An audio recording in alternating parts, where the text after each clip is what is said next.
بسم اللہ الرحمن الرحیم۔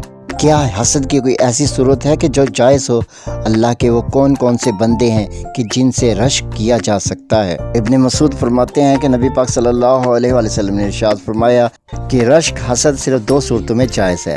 ایک اس شخص سے کہ جس کی عادت ہو کہ اللہ نے اسے مال دیا ہو اور وہ اس سے لوگوں پر خرچ کرے، ایسی سخاوت پر حسد کرنا جائز ہے۔ اور دوسرا اس شخص سے جسے اللہ نے علم عنایت کیا ہو اور وہ اس کے ذریعے حکم کرتا ہو اور تعلیم دیتا ہو۔ صحیح بخاری شریف حدیث نمبر 73۔ بدگمانی کو سب سے بڑا جھوٹ قرار کیوں دیا گیا ہے؟ ابو ہریرہ روایت کرتے ہیں کہ آپ صلی اللہ علیہ وسلم نے فرمایا کہ تم بدگمانی سے بچو، یعنی کسی کے بارے میں برا گمان نہ کرو، اس لیے کہ بدگمانی سب سے زیادہ جھوٹی بات ہے، اور نہ کسی کے عیب تلاش کرو اور نہ ایک دوسرے سے حسد کرو۔